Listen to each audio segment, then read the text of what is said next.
All right, so if some of you got the original schedule, you might have expected to see Ed Piner right now. I am not Ed Piner. He's a good friend of mine, but he is out of the country at the moment.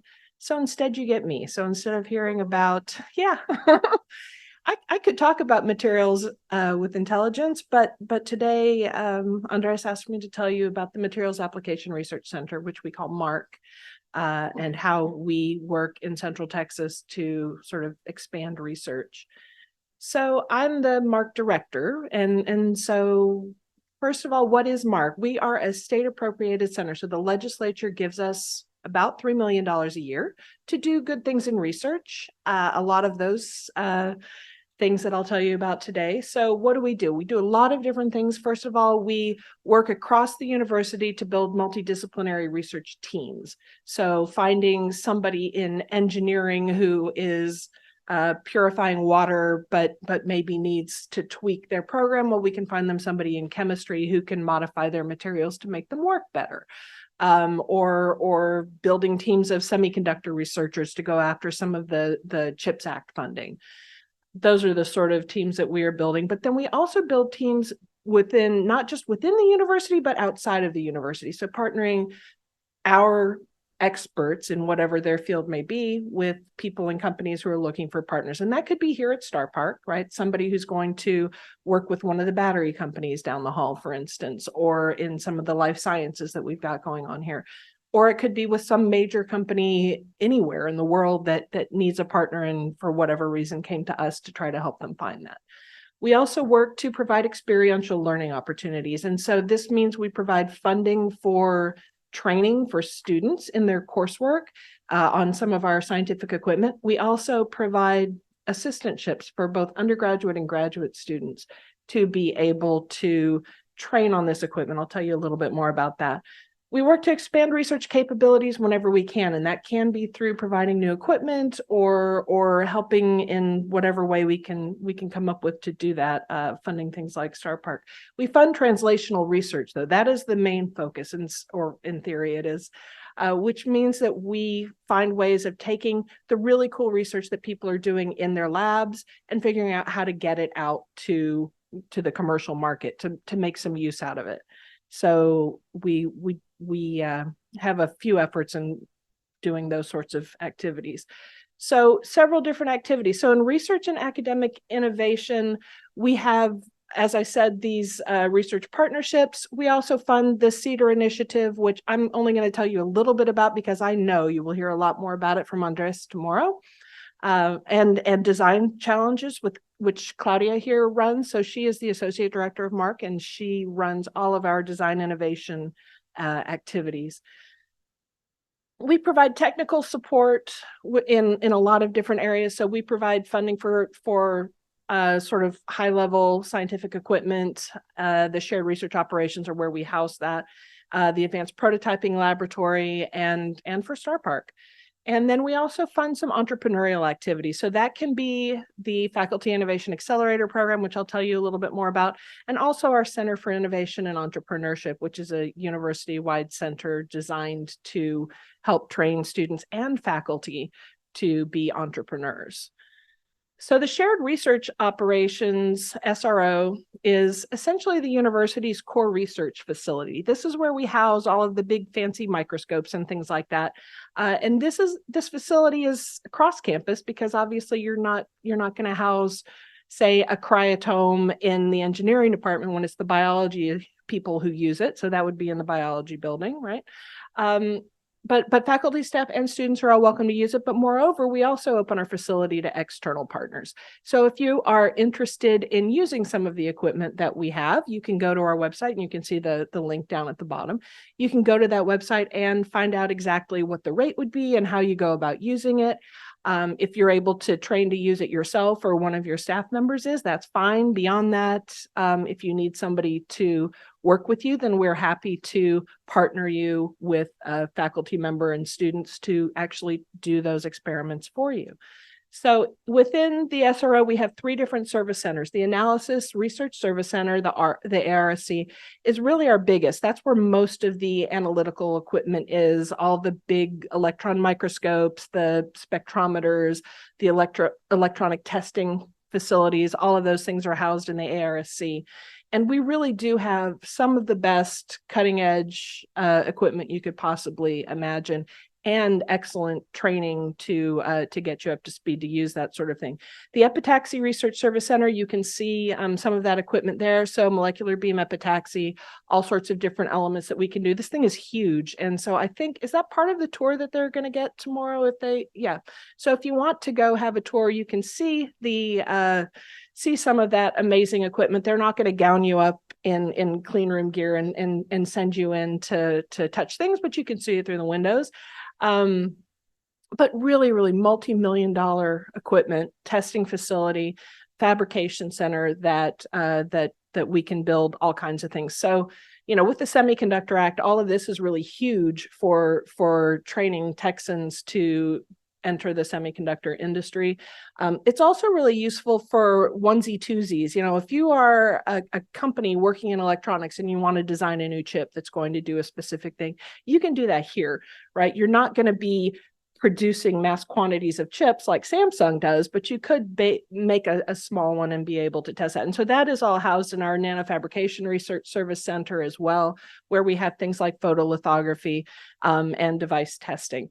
So as I said, all of these things are open to anyone who wishes to use them. The MARC provides assistantships for both undergrads and graduate students to go and learn how to use the equipment, and then turn around and train other people to use it, build the SOPs for operating it, learn how to do the maintenance and simple repairs, how to interact with technicians that'll come from a company if the repair is more complicated. So what does this do? This really prepares them for some pretty high-level jobs when they graduate.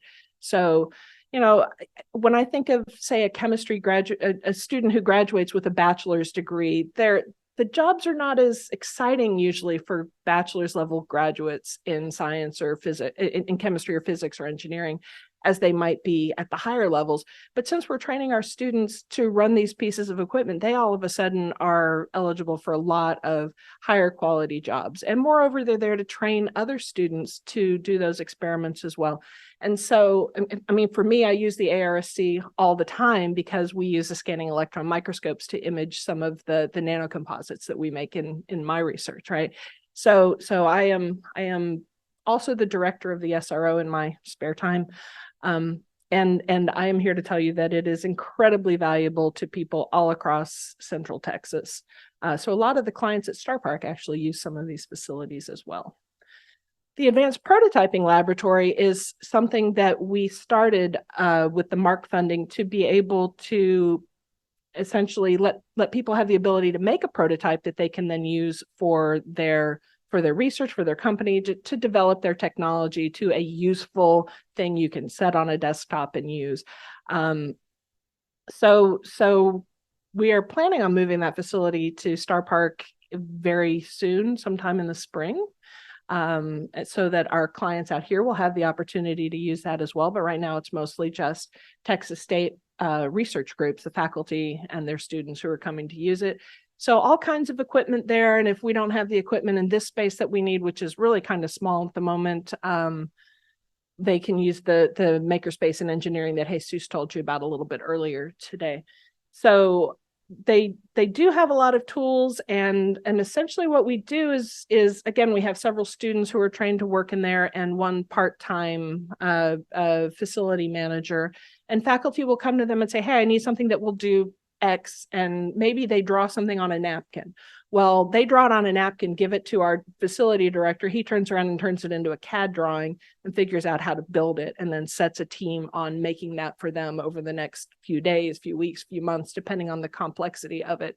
So one thing that I think of, the prime example that more people on campus have seen than anything else, although they don't necessarily realize that it came from the Advanced Prototyping Laboratory, is if you've been to any Texas State home football games, anybody? No? Yeah. Okay. A couple people. So if you go to a Texas State home football game, when the team runs out of the locker room, they've got this it looks like a fog chamber that they run through, where essentially they're piping liquid nitrogen through some tubing and the team runs through it. Well, they built that for them, and just this year they went back and added lights to it, so you can have a night game and see really cool light effects when they go through.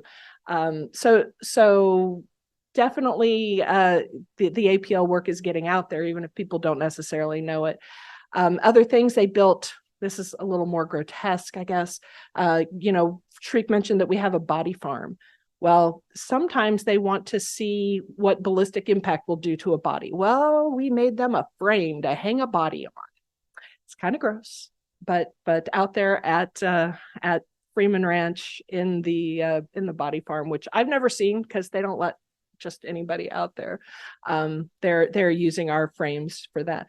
But it's also things like making gel electrophoresis chambers or tortuous paths for fish in aquariums. It is, in my case, making molds for my nanocomposites, things like that. So right now, this facility is only open to Texas State faculty, staff, and students, but we're working on developing a cost recovery model so that it'll be open to clients at Star Park and anyone else in Texas to be able to use that as well. CEDAR, the Connected Infrastructure for Education, Demonstration, and Applied Research Center. How long have we had CEDAR? 5 years? Since 2019. Okay, 4 years. I still don't know the acronym. I have to look at it every single time. But Andres is the director with Jesus Jimenez. They co-direct the CEDAR Center, which basically looks at a way to partner, again, Texas State faculty with industry to come together and solve some important problems. And so you'll see that there are a lot of different areas. I think we're up to 14 living labs now. Is that correct? Yep. So you'll hear more about that tomorrow. And I think probably a lot of you are CEDAR members. So you'll hear a lot more about that from him tomorrow. And then Star Park, of course, where you are right now. And again, I feel a little bit of a broken record because Shriek already told you a little bit about it. Tomorrow, you'll hear more about it from Harold. I will just say that, again, it's a place for partnership between faculty at Texas State University to spin out a company or to partner with companies out here that need some expertise, and a lot of opportunities for students to do internships, and they get hired after graduation. One of my former students is working for a company down the hall right now that's working on safer battery separators, flame retardant battery separators. So we offer in this building secure wet labs and some clean space, obviously conference space as you see here. But as Shriek mentioned, we're working on 3 new buildings. Right now it's looking like 100,000 square foot building that's going to go next door that will be a mix of dry lab and office space. And when we say dry lab, we're probably talking about fabrication, things that don't require chemical fume hoods and things of that nature, just building devices and that sort of thing, computer science sort of efforts. But then up at Round Rock, there will be a life science incubator. Last I looked, the RFP for that wasn't out yet, but that was about a week ago, so it might be out already. The building that we're adding here is already in the design stages. We've had weeks of meetings to plan out the space, and so that should be breaking ground sometime in 2014. I mean, 2024. Oh my gosh. And then the solar farm is really just about 3 miles from here, where it's going to be a shared research space and also electricity that will be sold back to the grid. And everybody knows that here in Central Texas, we desperately need more electricity on the grid. So there's a lot of interest in that. I think that RFP closes on the 14th, just a couple of weeks from now, and then we'll find out who is going to be building that and taking it to the next level. But this is really an amazing place to be able to partner with the university and do some outstanding research and development. Other MARC initiatives that we have. So as I mentioned, we have scientific research instrumentation that we fund millions of dollars since the MARC was conceived or started in 2017. But just in the last year, we spent over $700,000 in new equipment. So what we do is we send out a call for proposals from faculty, and they tell us what they need. And we want to see that it's collaborative. It's not just some widget they're going to put in their lab that only they and their students will ever use. It has to be something that is much more shared, right? And so it doesn't have to be in our shared research operations. That doesn't always make sense, but we have a team, for instance, that is doing testing on wheelchair athletes, right? So we were able to buy some equipment for them. Chris knows a little bit about that. Things like brainwave monitors for psychology research and things of that nature. But then, of course, a lot of things like tensile testers and spectrometers and things like that. So we're very fortunate to be able to offer that equipment and the funding for it. The Faculty Innovation Accelerator program, FIAP, we just started in March because Shriek recognized that we weren't doing a very good job of translating our research from in the lab to things that people can use every day, right? I always make the joke that most of my research dies in a journal article somewhere, right? And that's not useful, right? We have a responsibility, I think, to share our scientific advances so that we can turn them into something to better society. I mean, what do they say? That something that you develop in a research laboratory, science, 20 years, right, from the time the discovery is made until it hits the market. We have to work on shortening that. So the National Science Foundation figured out that most of their research money was not going to become anything practical in any reasonable time frame. So they started something called the Innovation Corps I-Corps program, which actually trains faculty to do the customer discovery, figure out if there's a market for what they've developed and how to turn that into something useful. And so we had a National Science Foundation grant. I'm writing the final report now. They pivoted, they changed their model. We are now, so we're an NSF I-Corps site here. Now there are hubs. And we have moved on to the next level, which is saying, okay, well, let's take what we did in I-Corps as a site and make it into what's really useful. Because what we saw was, yeah, we could run faculty teams through the I-Corps program. They'd come out and be like, yeah, I guess I do have a good idea. And then nothing would happen after that, right? We'd give them a little bit of money to figure it out. And so we said, okay, well, the next step, what I-Corps really needs to do, in addition to I-Corps, is to train them, okay, well, how do you get from that practical application, or from that idea, yes, I have something, to how do I actually get it out there? And so we've added to the I-Corps training, providing that translation training. You know, we have them meet with, I think maybe some of you saw Hope Shimabuku yesterday from the USPTO talking about what's going on in the Patent and Trademark Office. Well, she talks to our FIAP teams and talks to them about how to protect their IP. So they have a workshop from her. They also work with, they also meet with our tech transfer office. And so we actually give them money. So if they complete this program, do their interviews, do all the things that they're required to do, we give them $1,000. It goes into their indirect cost recovery account so they can use it for whatever they want. And then if they turn around and file an invention disclosure, then they're eligible to get another $10,000 from us. I guarantee you that opened some eyes and got some people interested. And so we have, since we started that, I think tripled the number of invention disclosures that have come out of Texas State. So we started the program in March, right? So we have tripled what we normally do, at least doubled from last year to this year just by starting that program. And we're going to expand it this year. So again, the purpose of MARC is supposed to be to do translational materials research. And so in the next level of FIAP, we're going to be saying, okay, well, 10K, that was great, or 11K. You got 11K, but if you really want to start a company, you probably need some more significant investment. So we're going to be picking some of our more promising teams and giving them maybe $100,000 to start a company, right? And setting them up in some space where they can actually do that and getting them meeting with investors and things of that nature. So that should all start happening in the next year. Design innovation, I should just get Claudia to come up and talk about this because she knows way more about what she's doing than I do. But essentially, she runs a variety of programs, design sprints, to sort of expand the research frontiers of design. So if you can recognize that there is a problem, a main problem that society is facing, let's just say a housing shortage, right? So then we might have a design sprint centered around affordable housing, right? And she brings in a bunch of people to try to figure out how to solve that sort of problem. So she has a lot of these sort of activities. I also mentioned that we try to bring people together. So there is something called the Texas Institute for Electronics, or TIE, that is hosted by University of Texas in Austin. And you may know that they got like $500 million this year from the legislature to be able to do good things in semiconductors. So we are part of the Texas Institute for Electronics, and we are working in a very large consortium. It's not just us; it's UT and many other institutes of higher education in Texas, plus industry partners. So Samsung would be a good example of that, right? National Instruments, Texas Instruments is a big one.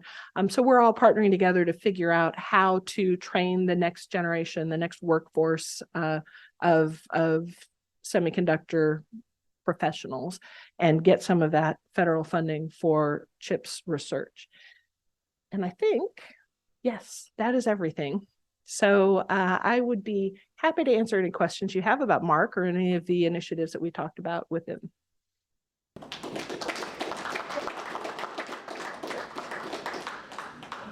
Thank you, Jennifer. That was lovely to see.